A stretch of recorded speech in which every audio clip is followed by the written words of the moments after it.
السلام علیکم ورحمۃ اللہ وبرکاتہ نحمدہ ونصلی علی رسولہ الکریم اما بعد فاعوذ باللہ من الشیطان الرجیم بسم اللہ الرحمن الرحیم رب اشرح لی صدری ویسر لی امری واحلل عقدۃ من لسانی یفقہوا قولی ربنا زدنا علما اللہم فقہنا فی الدین آمین۔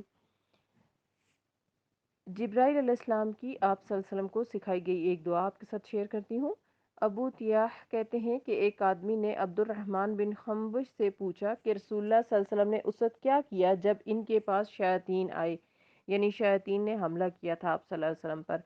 انہوں نے کہا شیاطین مختلف وادیوں اور گھاٹیوں سے اتر اتر کر رسول اللہ صلی اللہ علیہ وآلہ وسلم کے پاس آئے، اور ان میں سے ایک شیطان کے ساتھ آگ کا شعلہ تھا جس سے اس کا ارادہ تھا کہ رسول اللہ صلی اللہ علیہ وسلم کو جلا دے، لیکن وہ مرعوب ہو گیا اور خود ہی پیچھے ہٹنے لگا۔ اتنی دیر میں جبرائیل آئے اور کہنے لگے اے محمد صلی اللہ علیہ وسلم کہیے۔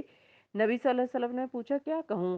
انہوں نے یعنی جبرائیل نے کہا آپ کو سکھایا اعوذ بکلمات اللہ التامات اللاتی لا یجاوزہن بر ولا فاجر من شر ما خلق وزرع وبرع من شر ما ينزل من السماء ومن شر ما يعرج فيها ومن شر ما زرع في الأرض ومن شر ما يخرج منها ومن شر فتن الليل والنهار ومن شر كل تارك إلا تاركا يترك بخير یا رحمان۔ میں اللہ کے کامل کلمات کے ساتھ پناہ لیتا ہوں، اور کلمات اللہ کے آپ نے پڑھا ہے نا قرآن پاک میں، کتنے سنا ہے نا؟ اللہ کے کلمات کے لیے اگر پورے دنیا کے سمندر روشنائی بن جائیں اور پوری دنیا کے درخت قلم بن جائیں اور اتنے ہی اور سمندر آ جائیں تو اللہ کے اگر کلمات کو لکھنا چاہیں تو لکھ نہیں سکیں گے، پورے نہیں لکھ سکیں گے، یعنی اتنے زیادہ اللہ تعالیٰ کے کلمات اور اللہ کی تعریفیں۔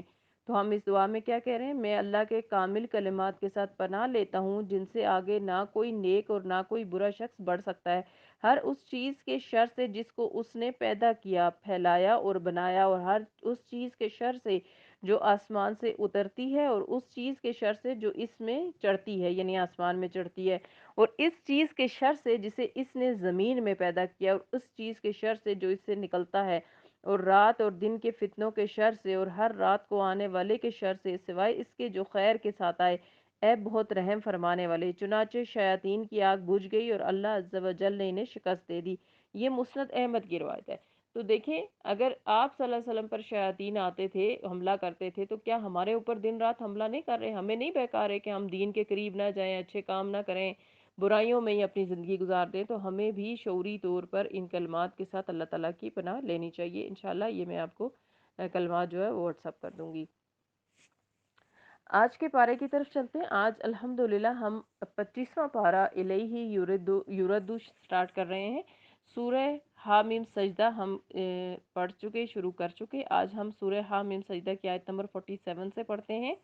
بسم اللہ الرحمن الرحیم، شروع کرتی ہوں اللہ کے نام سے جو بے انتہا مہربان اور رحم فرمانے والا ہے۔ الیہ یرد علم الساعة وما تخرج من ثمرات من اقمامها وما تحمل من انثى ولا تدع الا بعلمه ويوم يناديهم اين شركائي قالوا اذناك ما منا من شہید۔ اس ساتھ کا علم اللہ ہی کی طرف راجع ہے، یعنی قیامت کا علم۔ وہی ان سارے پھلوں کو جانتا ہے جو اپنے شگوفوں میں نکلتے ہیں۔ اسی کو معلوم ہے کہ کون سی مادہ حاملہ ہوئی اور کس نے بچہ جنا۔ پھر جس روز وہ ان لوگوں کو پکارے گا کہ کہاں ہے میرے وہ شریک، یہ کہیں گے ہم عرض کر چکے ہیں، آج ہم میں سے کوئی اس کی گواہی دینے والا نہیں۔ قیامت کا علم اللہ سبحانہ و تعالیٰ کا کو ہی ہے، ہم میں سے کسی کو نہیں ہے۔ لیکن ہمیں اس کا علم نہ ہونے کا مطلب یہ نہیں ہے کہ وہ ہوگی نہیں، وہ واقعہ ہی نہیں ہوگی، کیونکہ لوگ جب بھی نبی صلی اللہ علیہ وسلم سے قیامت کے بارے میں پوچھتے کہ وہ کب آئے گی، تو آپ صلی اللہ علیہ وسلم فرماتے اس کا علم اللہ تعالیٰ کو ہے۔ اس پر وہ مذاق اڑاتے کہ جس چیز کے بارے میں علم ہی نہیں ہے وہ کیسے واقع ہوگا، اور اس کے علاوہ بھی مختلف طرح کی باتیں کرتے تھے۔ لیکن اگر انسان کائنات کی مختلف چیزوں پر غور کرے تو آخرت کے آنے کو بہت آسانی سے سمجھ سکتا ہے۔ مثلا بیج سے پھل کا برآمد ہونا، اور جو یہ سارا مرحلہ ہوتا ہے کہ بیج ایک سوکھی ہوئی چیز ہے اور اسے جب ہم زمین میں بوتے ہیں تو اس سے درخت نکلتا ہے، اور بیج سے پھر منو پھل نکلتے ہیں۔ پھر پھل نکلنے سے پہلے بیج درخت کے اندر ایک شگوفے کی شکل میں اختیار کرتا ہے، تو اس میں سے ایک پھول سا بنتا ہے، پھر اس کے اندر ایک پھل نکل آتا ہے۔ تو یہ بھی کیا ہے؟ ولادت ہے، پیدائش کا ایک مرحلہ ہے، یعنی وہ کیا چیز تھی اور کیا چیز بن گیا نا وہ بیج۔ اسی طرح اس دنیا سے آخرت کا وجود میں آنا کچھ مشکل نہیں ہے، کیونکہ اللہ سبحانہ وتعالیٰ کے لیے یہ کوئی بھی کام جو ہے وہ اول تو مشکل ہے ہی نہیں، لیکن مختلف کاموں کو کرنے کا جو طریقہ اللہ سبحانہ وتعالیٰ نے اختیار کیا ہوا ہے وہ ہم سب کے سامنے ہے، اور اس سے ہم سب کو سبق سیکھ لینا چاہیے۔ اسی طرح یہاں دوسرا مرحلہ جو بتایا جا رہا ہے، وَمَا تَحْمِلُ مِنْ أُنْثَىٰ وَلَا تَدَعُ إِلَّا بِعِلْمِهِ، اسی کو معلوم ہے کون سی مادہ حاملہ ہوئی ہے کہ ماں کے پیٹ سے بچہ پیدا ہوا ہے، یہ بھی اللہ کے سوا کسی کو معلوم نہیں ہوتا۔ قیامت کا علم بھی اللہ ہی کے پاس ہے، اور کس نے بچہ جنا ہے، پھر جس روز وہ ان لوگوں کو پکارے گا کہ کہاں ہیں میرے وہ شریک، یہ کہیں گے ہم عرض کو کر چکے ہیں، آج ہم سے کوئی اس کی گواہی دینے والا نہیں، کوئی بھی کسی شریک کو نہیں مانے گا، کیونکہ کسی شریک کا اس دن کوئی وجود نہیں ہوگا۔ اس وقت وہ سارے معبود ان سے گم ہو جائیں گے جنہیں یہ اس سے پہلے پکارتے تھے، اور یہ لوگ سمجھ لیں گے کہ ان کے لیے اب کوئی جائے پناہ نہیں ہے۔ وہ سارے شریک جنہیں یہ سمجھتے تھے کہ قیامت کے دن انہیں بچا لیں گے، آج وہ غائب ہیں، کہیں نظر ہی نہیں آ رہے، انہیں پناہ دے سکیں گے۔ انسان کبھی بھلائی کی دعا مانگتے نہیں تھکتا، اور جب کوئی آفت اس پر آ جاتی ہے تو مایوس اور دل شکستہ ہو جاتا ہے، مگر جو ہی کہ سخت وقت گزر جانے کے بعد ہم اسے اپنی رحمت کا مزہ چکھاتے ہیں، تو یہ کہتا ہے کہ میں تو اسی کا مستحق تھا، آئی ڈیزرو اٹ۔ ایسا ہی ہوتا ہے نا، حقیقت یہ ہے کہ انسان کی مصیبت کا لمحہ انسان کو اس کی حقیقت بتانے کے لیے آتا ہے، ٹھیک ہے، کہ وہ کتنا بے بس اور کمزور ہے، لیکن انسان اس سے سبق نہیں لیتا۔ پھر اس کے بعد اللہ سبحانہ وتعالیٰ جب اسے اپنی رحمت کا مزہ چکھاتے ہیں، یعنی اس مشکل کو اس سے دور کرتے ہیں، اس کے دن پھیر دیتے ہیں، اور یہ کس لیے ہوتا ہے؟ نعمت اس لیے آتی ہے کہ انسان اس پر اللہ تعالیٰ کا شکر ادا کرے، لیکن انسان کا حال یہ کہ نہ وہ خوشحالی میں نعمت ملنے پر شکر کرتا ہے، نہ مصیبت پر صبر کرتا ہے۔ اسی طرح اللہ سبحانہ وتعالیٰ کو ناراض کرتا رہتا ہے، یہ کہتا ہے کہ میں اسی کا مستحق ہوں، یہ تو مجھے ملنا ہی تھا، میرا رزق کشادہ ہو، مجھے تندرستی ملے، بال بچے ہوں، میرے گھر میں خوشیاں ہو، یہ سب تو میں ڈیزرو کرتا ہوں،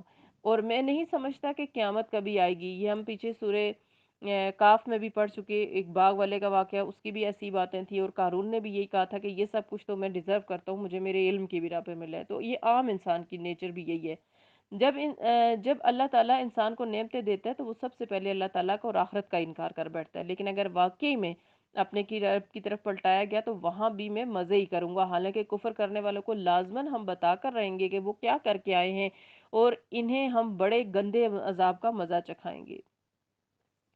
استغفر اللہ۔ تو مومن کا طریقہ کیا ہوتا ہے کہ تکلیف پر صبر اور نعمت پر شکر کرے۔ رسول اللہ صلی اللہ علیہ وسلم نے فرمایا، جس شخص کو پسند ہو کہ اللہ شدت اور غم کے وقت اس کی دعا قبول کرے تو اسے چاہیے کہ وہ خوشحالی میں بکثرت دعا کیا کرے۔ یہ سنن ترمذی کی حدیث ہے۔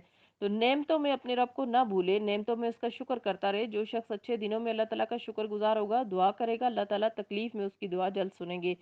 انسان کو جب ہم نعمت دیتے ہیں تو وہ منہ پھیرتا ہے اور اکڑ جاتا ہے، ہماری اطاعت اور بندگی سے منہ پھیر لیتا ہے، اور ہمارے آگے جھکنے کو اپنی توہین سمجھتا ہے، اور اسے جب کوئی آفت چھو جاتی ہے تو لمبی چوڑی دعائیں کرنے لگتا ہے۔ پھر ایسے لوگوں کی دعائیں کہاں سے سنی جائیں گی؟ کیونکہ فرشتے کہتے ہیں کہ یہ تو کوئی نئی آواز ہے، اس سے پہلے ہم نے سنی نہیں ہے۔ اے نبی، ان سے کہیے، کبھی تم نے یہ بھی سوچا کہ اگر واقعی یہ قرآن اللہ کی طرف سے ہوا اور تم اس کا انکار کرتے رہے تو اس شخص سے بڑھ کر بھٹکا ہوا اور کون ہوگا جو اس کی مخالفت میں دور نکل گیا؟ ایک یہ ہے کہ قرآن اللہ کی طرف سے ہے، اور ایک بات یہ ہے کہ نہیں ہے، دو میں سے ایک آپشن تو ضرور ہے نا، یا ہے یا نہیں ہے۔ اگر ہے تو پھر تمہاری مخالفت تمہارے لیے سخت نقصان دہ ہوگی۔ اپنے آپ کو اس عذاب سے بچاؤ جو تمہارے اس کتاب کی مخالفت کی وجہ سے تم پر آئے گا۔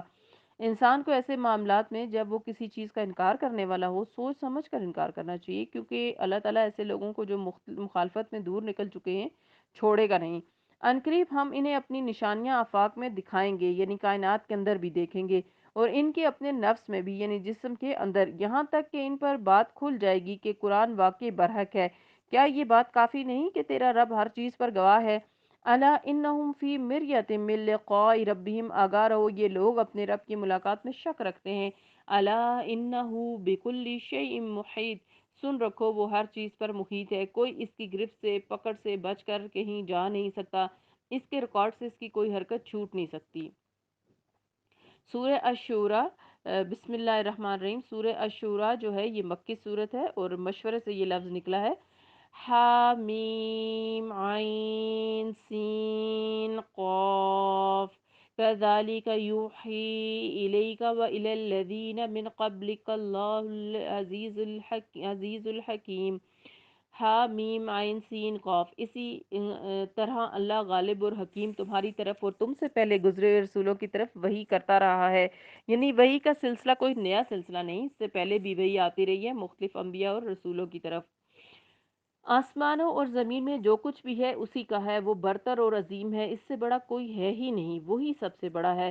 قریب ہے کہ آسمان اوپر سے پھٹ پڑے، فرشتے اپنے رب کی حمد کے ساتھ اس کی تسبیح کر رہے ہیں اور زمین والوں کے حق میں درگزر کی درخواست کیے جاتے ہیں۔ فرشتے انسانوں کے کرتوت دیکھ کر انسانوں کی باتیں سن کر ڈرتے ہیں کہ کہیں انسانوں پر اللہ کا غضب نہ ٹوٹ پڑے۔ فرشتے ڈرتے، انسان نہیں ڈرتے اپنی حرکتوں پر، اور اس ڈر سے وہ اللہ سبحانہ و تعالیٰ کے حضور دعائیں کرتے رہتے ہیں، زمین والوں کی طرف سے استغفار کرتے ہیں، بخشش کی دعائیں مانگتے ہیں کہ اللہ سبحانہ و تعالیٰ ان سے درگزر کرے، ورنہ جتنے لوگ اس زمین پر اللہ تعالیٰ کی نافرمانیاں کر رہے ہیں نا، اگر ان کی نافرمانیوں کو اکٹھا کر دیا جائے تو یہ زمین ایک دن بھی باقی رہنے کے قابل نہ رہے۔ لیکن پھر بھی اللہ تعالیٰ ایک ایک بندے کی سرکشی اور ایک ایک بندے کی نافرمانی کے اوپر درگزر کیے چلا جا رہا ہے، اسی لیے تو یہ زندگی قائم ہے، ورنہ تو یہ قائم ہی نہ رہے گا۔ اللہ اللہ ان اللہ هو الغفور الرحیم، آگاہ رہو حقیقت میں اللہ غفور الرحیم ہی ہے۔ والذین اتخذوا من دونه اولیاء اللہ حفیظ علیہم، ان جن لوگوں نے اسے چھوڑ کر اپنے کچھ دوسرے سرپرست بنا رکھے ہیں، اللہ ہی ان پر نگران ہے، تم ان کے حوالہ دار نہیں ہو، وہ سب بھی اللہ کی نظر میں ہے، کون کہاں پوجا جا رہا ہے۔ اسی طرح اے نبی، یہ قرآن عربی ہم نے آپ کی طرف وحی کیا تاکہ تم بستیوں کے شہر مکہ اور اس کے گرد و پیش رہنے والوں کو خبردار کر دو۔ قرآن مجید کے آنے کا مقصد کیا ہے کہ لوگوں کو غفلت سے چونکا دیا جائے، متنبع کیا جائے، اور وہ عقائد اور اخلاق اور اعمال کی خرابیوں میں مبتلا ہیں ان سے باہر آ جائیں اور اپنے نجات کا بندوبست کریں، اور جمع ہونے کے دن سے ڈراؤ جس کے آنے میں کوئی شک نہیں، ایک گروہ کو جنت میں جانا ہے اور دوسرے گروہ کو جہنم میں۔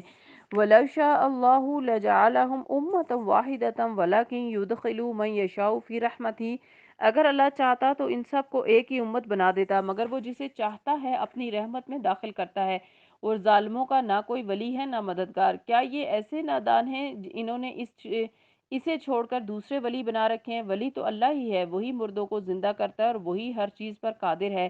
کسی کا ولی ہونا اس کی من مرضی کی بات نہیں کہ جب کوئی چاہے بن بیٹھے، جس کو آپ چاہیں بنا لیں، نہیں، ولایت تو اللہ تعالیٰ کے ہاتھ میں ہے، اور جس کا چاہے وہ مددگار بنے اور اسے اپنی مدد سے نواز دے۔ وَمَا اخْتَلَفْتُمْ فِيهِ مِنْ شَيْءٍ فَحُكْمُهُ إِلَى اللَّهِ ذَلِكُمُ اللَّهُ رَبِّي عَلَيْهِ تَوَكَّلْتُ وَإِلَيْهِ أُنِيبُ، تمہارے درمیان جس معاملے میں بھی اختلاف ہو اس کا فیصلہ کرنا اللہ کا کام ہے، اختلاف چاہے میاں بیوی کے مابین ہو یا راہ چلتے دو لوگوں کا، اصل فیصلہ اللہ کرے گا۔ دنیا میں جب کوئی اختلاف ہوتا ہے تو جو طاقتور پارٹی ہوتی ہے نا، یا تعداد میں زیادہ لوگ ہوتے ہیں، وہ اپنے آپ کو سچا ثابت کر لیتی ہے، یا جو لوگ باتیں زیادہ کر سکتے ہیں، قائل کر لینے کی صلاحیت سے مالا مال ہوتے ہیں، بعض اوقات غلط ہوتے ہوئے بھی اپنے آپ کو سچا ثابت کر لیتے ہیں، اور دوسرا شخص جو زیادہ ہمت نہیں پاتا بولنے کی، زیادہ دلیلیں دینے کی یا اپنی صفائی پیش کرنے کی، تو گفتگو میں اسے لوگ دبا لیتے ہیں۔ کیا اللہ تعالیٰ کے حضور بھی دنیا میں جیتنے والے واقعی جیت جائیں گے؟ ہرگز نہیں، وہاں تو بے لاگ فیصلہ ہوگا اور ہر ایک کی پوزیشن کھول کے بتا دی جائے گی کہ کس نے کس پر کتنی اور کہاں زیادتی کی، وہاں تو فیصلہ اللہ تعالیٰ کے ہاتھ میں ہے۔ فَحُكْمُهُ إِلَى اللَّهِ ذَلِكُمُ اللَّهُ رَبِّي، یہ ہے اللہ میرا رب، علیہ توکلت، اسی پر میں نے بھروسہ کیا، وَإِلَيْهِ أُنِيبُ، اور اسی کی طرف میں رجوع کرتا ہوں۔ فاطر السماوات والارض، آسمانوں اور زمین کا بنانے والا، جس نے تمہاری اپنی جن سے تمہارے لیے جوڑے پیدا کیے اور اسی طرح جانوروں میں بھی انہی کے ہم جنس جوڑے بنائے۔ یہ بھی اللہ سبحانہ و تعالیٰ کا کتنا خوبصورت فعل ہے کہ اس نے اس انسان کو انسان کے جوڑے کی شکل میں مانوس کیا، جو اس کے لیے انس کا سبب ہے، سکون کا سبب ہے، ورنہ انسان اجنبی لوگوں سے بھی گھبرا جاتا ہے۔ کہاں یہ کہ اس کا جوڑا کسی اور مخلوق میں سے ہوتا، اگر انسان کا جوڑ کوئی جن ہوتا یا کوئی فرشتہ ہوتا تو وہ اس سے سکون نہیں پا سکتا تھا۔ جو انسان انسان سے پاتا ہے، اسی سے لفظ انس ہے اور اسی سے انسان ہے، اور اسی طرح وہ تمہاری نسلیں پھیلاتا ہے، کائنات کی کوئی بھی چیز اس کے مشابہ نہیں، اس جیسا کوئی ہے ہی نہیں۔ لیسا کمثلہ شیء وہو السمیع البصیر، کوئی چیز اس کے مشابہ نہیں، وہ سب کچھ سننے اور دیکھنے والا ہے۔ آسمانوں اور زمین کے خزانوں کی کنجیاں اسی کے پاس ہے، جسے چاہتا ہے کھلا رزق دیتا ہے اور جسے چاہتا ہے نپا تلا دیتا ہے۔ اسے ہر چیز کا علم ہے کہ کس کی اوقات کیا ہے، کس کو کس مقام پر رکھنا ہے، یہ اسے پتا ہے۔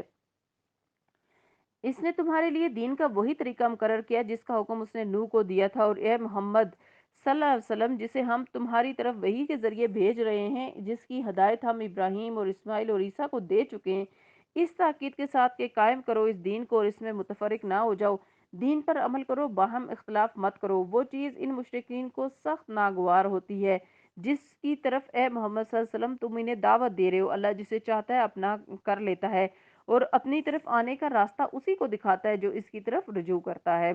جو ہدایت پانا چاہے، جس کو اللہ سے ملاقات کی محبت ہو، اللہ تعالیٰ کے قرب کا شوق ہو، پھر اللہ تعالیٰ اسے اپنا راستہ دکھا دیتے ہیں۔ ٹھیک ہے، آپ میں سے بہت سارے لوگ ہیں جو ابھی ابھی دین کی طرف آئے ہیں، جو یہ کہتے ہیں کہ ہم کیا کریں، کیسے اس چیز کے ساتھ جڑیں، کیا کریں، تو ان کے لیے یہی آیت کافی ہے کہ اللہ تعالیٰ اے محمد تم انہیں دعوت دے رہے ہو جسے اللہ جسے چاہتا ہے اپنا کر لیتا ہے، اور وہ اپنی طرف آنے کا راستہ اسی کو دکھاتا ہے جو اس سے رجوع کرتا ہے۔ آپ کا کام ہے کہ آپ اللہ سے دعائیں کرتے رہیں کہ اللہ ہمارے لیے اسباب بنا، ہمیں وہ راستے طریقے دکھا جس پر چل کے ہم تیرے قریب ہو سکیں۔ انشاءاللہ اللہ تعالیٰ آپ کو وہ راستے بھی دکھائیں گے اور آپ کو اپنے قریب کر دیں گے۔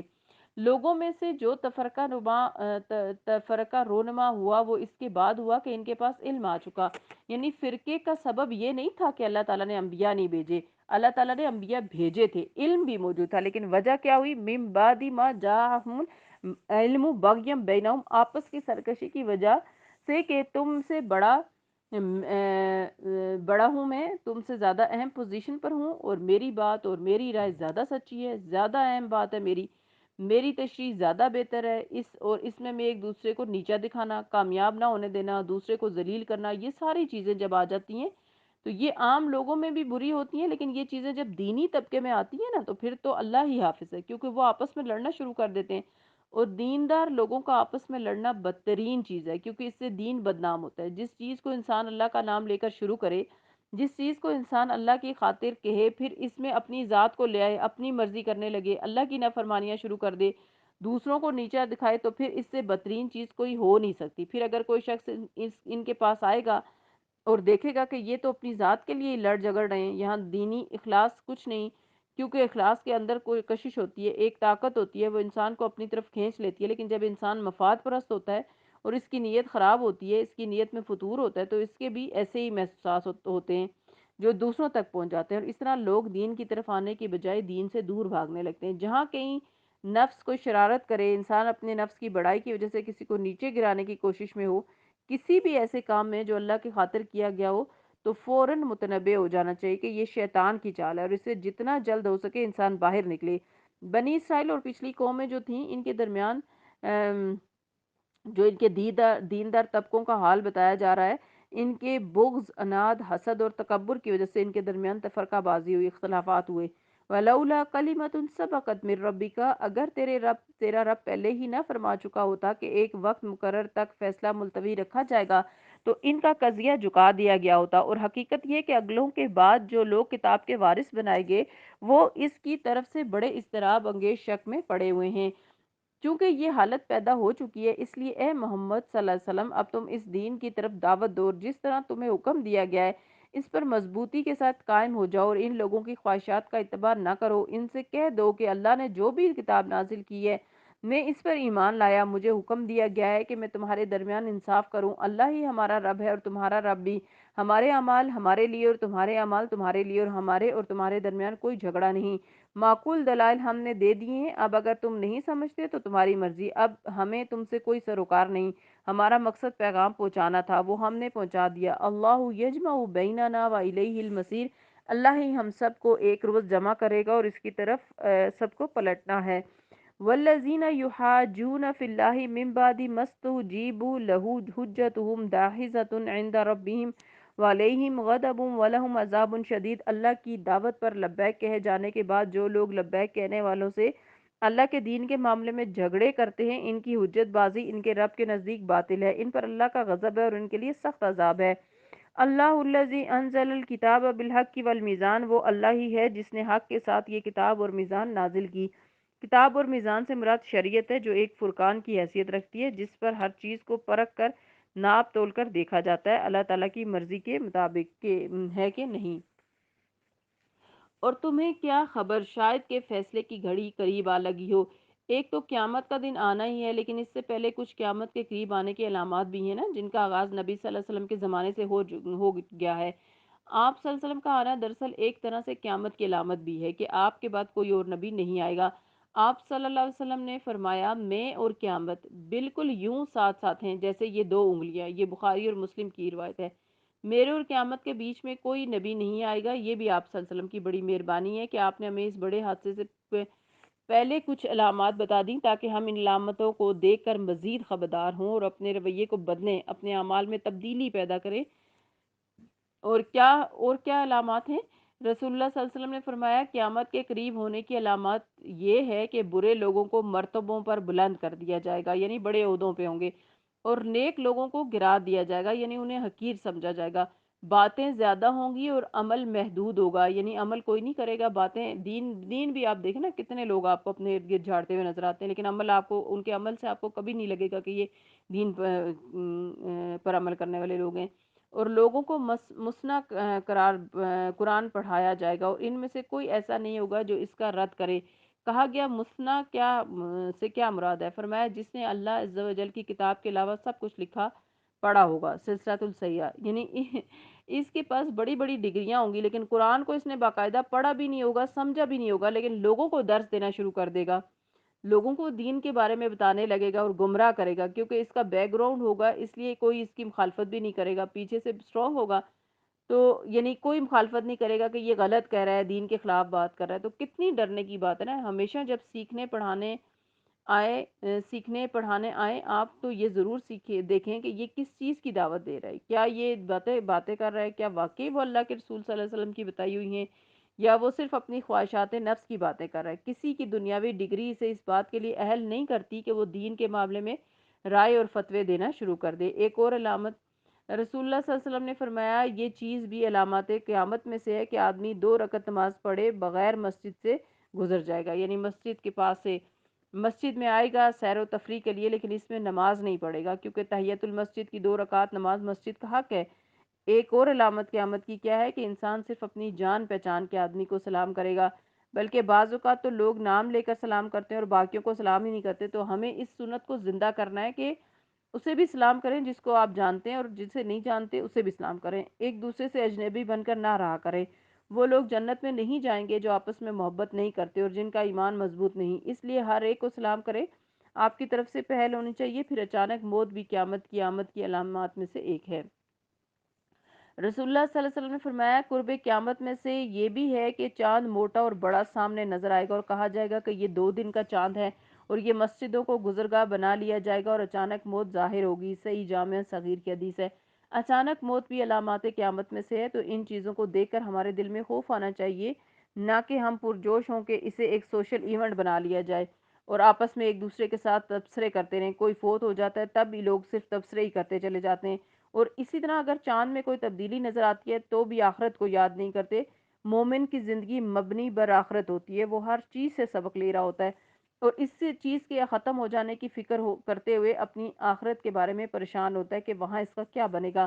یستعجل بها الذین لا یؤمنون بها، جو لوگ اس کے آنے پر ایمان نہیں رکھتے یعنی قیامت کے آنے پر، وہ تو اس کے لیے جلدی میں جاتے ہیں، مگر جو اس پر ایمان رکھتے ہیں وہ اس سے ڈر جاتے ہیں اور جانتے ہیں کہ یقیناً وہ آنے والی ہے۔ خوب سن لو، جو لوگ اس گھڑی کے آلے میں شک ڈالنے والی بحثیں کرتے ہیں وہ گمراہی میں بہت دور نکل گئے۔ اللہ اپنے بندوں پر بہت مہربان ہے، جسے جو چاہتا ہے رزق عطا کرتا ہے، اور وہ بڑی قوت والا اور زبردست ہے۔ من کان یرید حرث الآخرۃ نزد له فی الحرث ومن کان یرید حرث الدنیا نؤتیہ منہا وما له فی الآخرۃ من نصیب، جو کوئی آخرت کی کھیتی چاہتا ہے اس کی کھیتی کو ہم بڑھاتے ہیں، اور جو دنیا کی کھیتی چاہتا ہے اسے دنیا ہی میں دے دیتے ہیں، مگر آخرت میں ان کا کوئی حصہ نہیں ہے۔ کیا یہ لوگ کچھ ایسے شریک رکھتے ہیں جنہوں نے ان کے لیے دین کی نوعیت رکھنے والا ایک ایسا طریقہ مقرر کر رکھا ہے جس کا اللہ نے انہیں اذن نہیں دیا، یعنی اللہ تعالیٰ کے علاوہ اور دوسرے لوگ جو اللہ کے قانون کے خلاف قانون بناتے ہیں، یا شرک اور معاصی یعنی گناہ جن کا اللہ تعالیٰ نے حکم نہیں دیا، ان کے بنائے ہوئے شریکوں نے انسانوں کو اس راہ پر لگا دیا ہے۔ جو بھی کوئی ایسا کرے، اللہ تعالیٰ کے مقابلے میں کوئی اور دین لانے کی کوشش کرے، کوئی اور شریعت لانے کی کوشش کرے گا، اگر فیصلے کی بات پہلے طے نہ ہو گئی ہوتی تو ان کا قضیہ جھکا دیا گیا ہوتا۔ یقیناً ان ظالموں کے لیے دردناک عذاب ہے۔ تم دیکھو گے کہ یہ ظالم اس وقت اپنے کیے کے انجام سے ڈر رہے ہوں گے اور وہ ان پر آ کر رہے گا، بخلاف اس کے جو لوگ ایمان لے آئے اور جنہوں نے نیک عمل کیے وہ جنت کے گلستانوں میں ہوں گے، جو کچھ بھی وہ چاہیں گے اپنے رب کے ہاں پائیں گے، یہی بڑا فضل ہے۔ ذالک الذی یبشر اللہ عبادہ الذین آمنوا وعملوا الصالحات، یہ ہے وہ چیز جس کی خوشخبری اللہ اپنے بندوں کو دیتا ہے جنہوں نے مان لیا اور نیک عمل کیے۔ اے نبی صلی اللہ علیہ وسلم، ان لوگوں سے کہہ دیجئے کہ میں اس کام پر تم سے کسی اجر کا طالب نہیں ہوں، البتہ قرابت کی محبت ضرور چاہتا ہوں، یعنی تم میرے رشتہ دار بھی ہو تو تمہیں اس کا ہی پاس کر لینا چاہیے کہ یہ دین کی مخالفت چھوڑ دو۔ کوئی بھلائی کمائے گا، ہم اس کے لیے اس بھلائی میں جواب خوب اضافہ کریں گے، یعنی نیکی کرنے والوں کو ان کا اجر کئی گنا بڑھا چڑھا کر دیں گے۔ ان اللہ غفور شکور، بے شک اللہ تعالیٰ بخشنے والا ہے اور بہت قدردان ہے۔ ام یقولون افترى علی اللہ کذبا، کیا یہ لوگ کہتے ہیں کہ اس شخص نے اللہ پر جھوٹا بہتان کر لیا؟ اگر اللہ چاہے تو تمہارے دل پر مہر لگا دے، وہ باطل کو مٹا دیتا ہے اور حق کو اپنے فرمانوں سے حق دکھاتا ہے، بے شک وہ سینوں کے چھپے ہوئے راز تک جانتا ہے۔ وَهُوَ الَّذِي يَقْبَلُ التَّوْبَةَ عَنْ عِبَادِهِ وَيَعْفُو عَنِ السَّيِّئَاتِ وَيَعْلَمُ مَا تَفْعَلُونَ، وہی ہے جو اپنے بندوں سے توبہ قبول کرتا ہے اور برائیوں سے درگزر کرتا ہے، حالانکہ تم لوگوں کے سب افعال کا اسے علم ہے۔ وَيَسْتَجِيبُ، اور وہ جواب دیتا ہے دعا کا، وہ ایمان لانے والوں اور نیک عمل کرنے والوں کی دعا قبول کرتا ہے، اور وہ اپنے فضل سے انہیں اور زیادہ دیتا ہے۔ رہے انکار کرنے والے تو ان کے لیے بہت سخت سزا ہے۔ وَلَوْ بَسَطَ اللَّهُ الرِّزْقَ لِعِبَادِهِ لَبَغَوْا فِي الْأَرْضِ وَلَكِنْ يُنَزِّلُ بِقَدَرِ مَا يَشَاءُ إِنَّهُ بِعِبَادِهِ خَبِيرٌ بَصِيرٌ، اگر اللہ اپنے سب بندوں کو کھلا رزق دے دیتا، یعنی ہر ایک کے پاس بہت کچھ ہوتا نا، تو زمین میں سرکشی کا طوفان برپا کر دیتے وہ، کوئی کسی کو خاطر میں نہ لاتا۔ آج بھی آپ دیکھیں کہ جن کے پاس دوسروں کے مقابلے میں زیادہ ہوتا ہے تو جس کے پاس نہیں، اس کے ساتھ وہ کیا معاملہ کرتا ہے؟ سوچئے ذرا، بچوں سے شروع کیجئے۔ اسکول میں چھوٹی کلاسز کے بچے اپنے لنچ باکسز کے اوپر اور جس گاڑی میں وہ بیٹھ کر آتے ہیں، ان کی وجہ سے دوسرے بچوں پر فخر جتا رہے ہوتے ہیں۔ انہوں نے یہ فخر کہیں سے سیکھا ہوتا ہے نا، پھر یہی ذہنیت آگے بڑھتی ہے۔ جوں جوں بڑے ہوتے جاتے ہیں وہ ایک کلاس سسٹم بنتا جاتا ہے اور فاصلے معرض وجود میں آتے ہیں۔ اس سے نہیں ملنا، اس سے دوستی نہیں کرنا، ایمان کا رشتہ اللہ کی خاطر محبت تو بالکل ہی دور رہ جاتی ہے نا۔ اگر یہی معیار نبی صلی اللہ علیہ وسلم کے ہاں ہوتا تو پھر سیدنا بلال رضی اللہ عنہ سے تو کوئی محبت ہی نہ کرتا۔ پھر اس کے بعد جب شادی ہوتی ہے، اس میں بھی کیا ہوتا ہے، رشتہ کہاں تلاش کیا جائے، اپنے سے زیادہ حیثیت والے یا اپنے جیسے والے میں بھی لوگ نہیں کرتے اور کم والے کو تو نگاہ میں ہی نہیں رکھتے، حالانکہ بعد میں اسی کی وجہ سے کتنی مشکلات اٹھانی پڑتی ہیں۔ پھر جب اللہ اللہ کر کے رشتہ ہو جاتا ہے تو شادی کے بعد کیا حال ہوتا ہے، کیا لڑکیوں اور اب تو لڑکوں کو بھی ان کے ماں باپ کے کام یا کاروبار یا جاب کے حوالے سے تانے نہیں دیے جاتے۔ یہ ایک خناس ہے جو لوگوں کے ذہنوں میں بھرا ہوتا ہے۔ ذرا سی اللہ تعالیٰ انہیں نعمت دیتا ہے تو وہ دوسروں کو حقیر سمجھنے لگتے ہیں۔ ہمیں ہر ایک کو عزت دینی چاہیے، چاہے کوئی کہیں پہ بھی ہو۔ یہ بالکل جہالت والے تانے ہوتے ہیں کہ جس میں انسان کسی کو اس کی حرمت یا اس کے حسب نسب یا خاندان کا تانا دے، یا کسی ایسی چیز کا، یا اپنی کسی دنیاوی پوزیشن یا مال یا دولت یا کسی بھی ایسی چیز پر فخر کرے، یا اپنے آپ کو بڑی چیز سمجھے کہ میں پدرم سلطان بود، یعنی میرا باپ سلطان تھا۔ بھئی تم کیا ہو، تمہیں یہ سوچنا چاہیے، اپنے آپ کو بھی تو دیکھو، صرف باپ کے بلبوتے پر تو تم کوئی چیز نہیں ہو۔ باپ نے جو کمایا ہے وہ نیک نامی اس کے ساتھ چلی گئی اور تمہارے لیے وہ ہے جو تم کرو گے۔ اس لیے ہم سب کو باپ دادا کے جو ہمارے کام تھے یا جو ہمارا نسب ہے، جیسے عرب کرتے تھے، ان پر فخر کرنے کے بجائے اپنے اپنے اعمال پہ غور کرنا چاہیے کہ ہم سب کو ان چیزوں سے بچنے کی ضرورت ہے۔ یاد رکھیے کہ جس کے دل میں رائی کے دانے برابر بھی تکبر ہوا وہ جنت میں نہیں جائے گا، اور یہ سب تکبر کی علامات ہیں کہ جس میں انسان اپنے خاندان، مال، اولاد، گاڑیوں، کھیتیوں، فصلوں، فارمز ہاؤسز اور پر بڑائیاں اور شیخیاں بگاڑتا رہتا ہے۔ اس پر توبہ کرنی چاہیے اور اپنی غلطیوں کی معافی مانگنی چاہیے۔ فرمایا اگر اللہ اپنے سب بندوں کو کھلا رزق دے دیتا تو وہ زمین میں سرکشی کا طوفان برپا کر دیتے، جتنا فساد اب ہے اس سے کئی گنا اور زیادہ ہوتا، مگر وہ ایک حساب سے جتنا چاہتا ہے نازل کرتا ہے، کسی کو کم دیتا ہے اور کسی کو زیادہ دیتا ہے، اور دونوں کی آزمائش ہوتی ہے۔ یقیناً وہ اپنے بندوں سے باخبر ہے اور ان پر نگاہ رکھتا ہے، یعنی دونوں کی آزمائش ہوتی ہے، جس کے پاس زیادہ ہے اس کی آزمائش بھی ہو رہی ہے اور جس کے پاس کم ہے اس کی بھی ہو رہی ہے، جس کے پاس نہیں ہے اس کی بھی ہو رہی ہے۔ ہر حال میں انسان امتحان میں ہے۔ وہی ہے جو لوگوں کے مایوس ہو جانے کے بعد مینا برساتا ہے، یعنی بارش برساتا ہے اور اپنی رحمت پھیلا دیتا ہے، وہی قابل تعریف ولی ہے۔ اس کی نشانیوں میں سے ہے یہ زمین اور آسمانوں کی پیدائش اور یہ جاندار مخلوقات جو اس نے دونوں جگہ پھیلا رکھی ہیں، اور جب چاہے انہیں اکٹھا کر سکتا ہے، بکھیرا پھیلایا پھر اس نے سمیٹے گا بھی وہی، چاہے انسان ہوں یا چاہے پودے ہوں، جو زمین بھی جو چیزیں بھی ہوں، اور یہ اس کے لیے کوئی مشکل نہیں ہے۔ ہم تو جب کسی چیز کو کسی کام کو پھیلا لیتے ہیں تو پھر اسے سمیٹنا ہمارے لیے کتنا مشکل ہو جاتا ہے، لیکن اللہ کے لیے کچھ مشکل نہیں۔ وما اصابکم من مصیبت فبما کسبت ایدیکم، جو مصیبت بھی تم پر آتی ہے وہ تمہارے اپنے ہاتھوں کی کمائی سے آتی ہے۔ یہ آیت بھی غور کے قابل ہے کہ وما اصابکم من مصیبت فبما کسبت ایدیکم ویعفو عن کثیر، جو مصیبت بھی تم پر آتی ہے وہ تمہارے اپنے ہاتھوں کی کمائی سے آئی ہے، اور بہت سے قصوروں سے تو وہ ویسے ہی درگزر کر جاتا ہے۔ اللہ ہم سب سے درگزر کر دے، آمین۔ تم زمین پر اللہ کو عاجز کر دینے والے نہیں ہو اور اللہ کے مقابلے میں کوئی حامی اور ناصر نہیں رکھتے، یعنی اگر وہ تم سے ناراض ہو گیا تو دنیا کے کوئی بھی بڑے سے بڑے لوگ تمہیں اللہ کے عذاب سے بچا نہیں سکتے۔ اس کی نشانیوں میں سے ہے یہ جہاز جو سمندر میں پہاڑوں کی طرح نظر آتے ہیں۔ اللہ جب چاہے ہوا کو ساکن کر دے۔ آپ نے کئی دفعہ دیکھا ہوتا ہے کہ چلتی ہوئی ہوا یکا یک رک جاتی ہے، کس نے روکا؟ اور سمندر کے اوپر کشتیوں کے چلنے کے لیے تو ہوا بہت ضروری ہے۔ اللہ جب چاہے انہیں روک دے، یہ اللہ کی قدرت اور طاقت کا اظہار ہے۔ اور یہ سمندر کی پیٹھ پر کھڑے کے کھڑے رہ جائیں، اس میں بڑی نشانیاں ہیں ہر اس شخص کے لیے جو کمال درجہ صبر اور شکر کرنے والا ہے۔ صبارن شکور او یوبقہن بما کسبوا، یا ان پر سوار ہونے والوں کے بہت سے گناہوں سے درگزر کرتے ہوئے ان کے چند ہی کرتوتوں کی پاداش میں انہیں ڈبو دے۔ تو کوئی کشتی پار نہ لگے، یعنی سارے گناہوں کو نہیں، صرف چند گناہوں پر، کسی ایک غلطی پر، جیسے سیدنا یونس علیہ السلام نے اپنی قوم کو چھوڑا تھا۔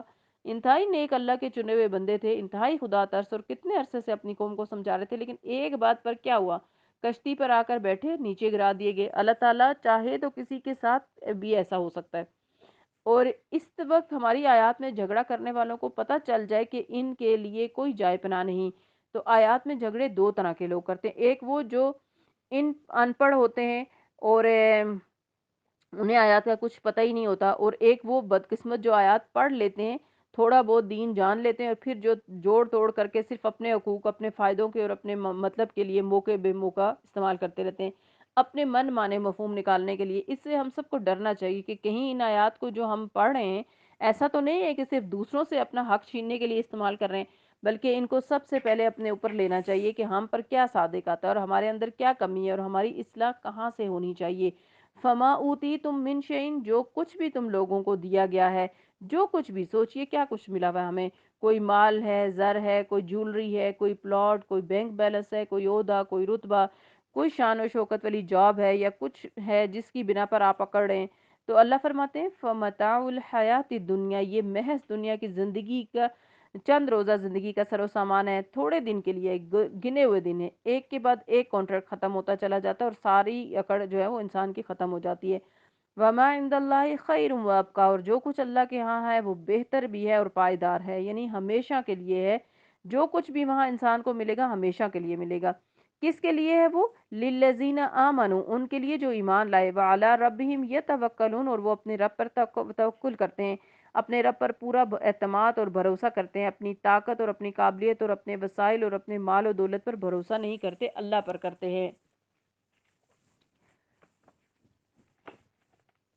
کیا خوبیاں ان کی جن کے لیے آخرت کا گھر ہے؟ والذین یجتنبون کبائر الاثم والفواحش واذا ما غضبوا هم یغفرون، جو بڑے بڑے گناہوں اور بے حیائی کے کاموں سے پرہیز کرتے ہیں۔ جنت میں جانے کے لیے ضروری ہے کہ کبیرہ گناہ چھوڑ دیے جائیں، جس میں کیا کیا آتا ہے؟ جھوٹ، غیبت، چغلی، الزام تراشی، دوسروں کو اذیتیں دینا، اور فواحش، بے حیائی کے کام، جس میں زبان کی بات کی، ایکشن کی بات کی، لباس کی، ساری چیزیں شامل ہیں۔ اور کیا ہے ان کے اندر خوبی؟